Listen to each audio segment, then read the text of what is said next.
तो चलिए खैर अब बात करते हैं हम अल-बरूनी की। अल-बरूनी का जो मूल नाम था वो था अबू रेहान, और इनका जन्म हुआ था मध्य एशिया में खीवा में। महमूद गजनवी के साथ ये भारत आए थे। महमूद गजनवी ने जब सोमनाथ पर हमला किया था, सोमनाथ पर जो हमला था, सोमनाथ मंदिर कहाँ पर? गुजरात में।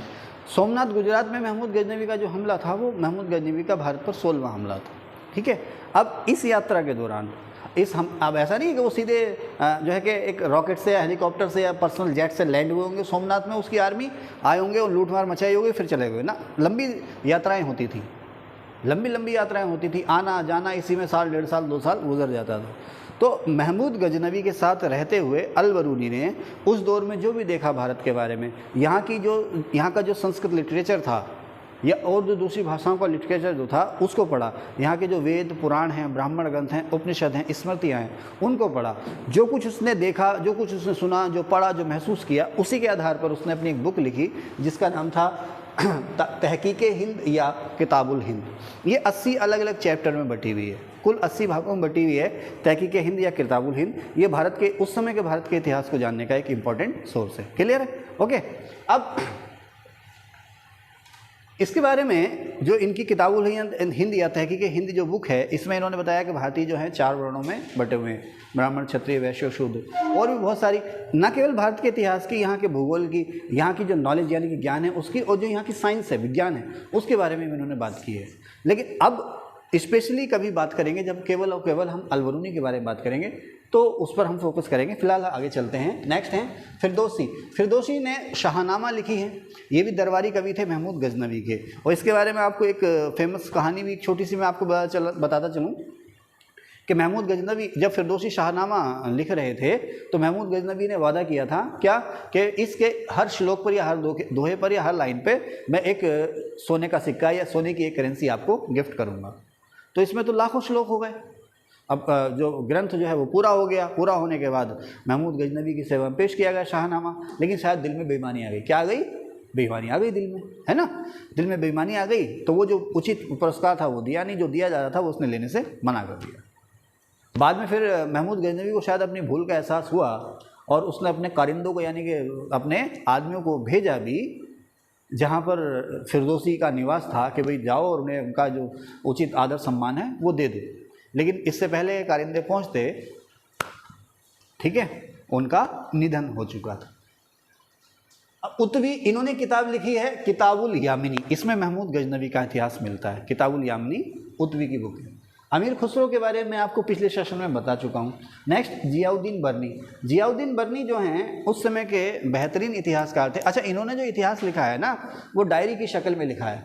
आप लोग जैसे डायरी लिखते हो ना, है ना, बहुत से लोग होते हैं अपने मन के गुबार उतारते हैं डायरी में, फिर वो डायरी किसी के हाथ पड़ जाती है शायद डायरी लिखी भी इसीलिए जाती होगी कि मैं लिख के रख दूँ फिर किसी के हाथ ही पड़ जाए। खैर, तो डायरी भी एक कला है, अपनी बात, अपने मन की जो बातें हैं उनको लिखना। डायरियों से, लोगों की डायरियों से बड़े बड़े उपन्यास लिख गए, बड़ी बड़ी किस्से कहानी किताबें बन गई हैं, फिल्में बन गई हैं डायरियों पे ही। तो खैर, अल-बरूनी की मैंने आपको बात की, अक्सर कंफ्यूज हो जाते हैं हम अल-बरूनी और जियाउद्दीन बर्नी के बारे में। तो अल-बरूनी महमूद गजनवी के समय में और अलाउद्दीन खिलजी अब बलबन और उसके बाद का जो दौर है उस समय में। अच्छा, इनका नाम अल-बरूनी क्यों पड़ा? शाहजहाँपुर के पास एक कस्बा है बरन, यहाँ पर इनका जन्म हुआ था, इसलिए इनका नाम पड़ गया जियाउद्दीन बर्नी। ठीक है ना, अल-बरूनी तो नहीं बोल गया मैं, अल-बरूनी बोल गया। खैर, तो इनका नाम बर्नी क्यों पड़ा? बर्नी इसलिए पड़ा क्योंकि इनका जन्म कहाँ हुआ था? शाहजहाँपुर के पास बरन में, इसलिए इनका नाम पड़ गया जियाउद्दीन बर्नी।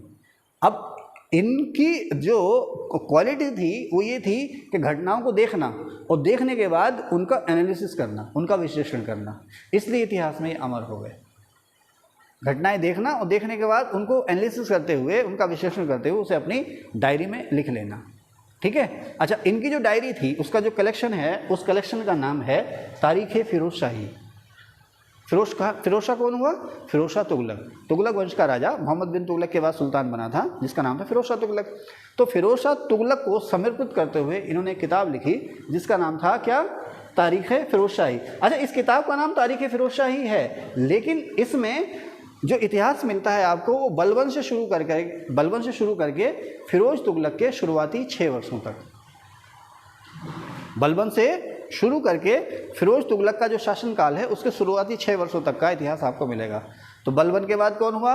बलबन के बाद कैकुबाद, फिर कैखुसरो, कैक्यूमर्स, और फिर आपके आगे कौन, जलालुद्दीन खिलजी, अलाउद्दीन खिलजी, अलाउद्दीन खिलजी, फिर मुबारक खिलजी, मुबारक खिलजी के बाद गयासुद्दीन तुगलक, मोहम्मद बिन तुगलक और फिरोज़ तुगलक। कितने लंबे समय तक ये व्यक्ति जीवित रहा होगा, है ना, है ना, कम से कम 125-30 साल तक तो ये इन्होंने निकाले होंगे, है ना। तो बहुत सारी लंबी घटनाओं का इन्होंने जिक्र किया है अपनी किताब कौन सी, तारीख़ फिरोज़ शाही में। मोहम्मद बिन तुगलक की जो योजनाएं आप पढ़ते हो उसके बारे में यहाँ से जानकारी खूब मिलती है। अलाउद्दीन खिलजी के जो रिफॉर्म्स हैं, उसके लगान सुधार कह लीजिए, बाजार सुधार कह लीजिए, उसके प्रशासनिक सुधार कह लीजिए, ये अलाउद्दीन खिलजी ने महंगाई की रोकथाम के लिए जो उपाय किए थे उनको जानने का ये किताब जो है बहुत ही अच्छा सोर्स है। तो क्या नाम है इस किताब का, तारीख़ फिरोज़ शाही।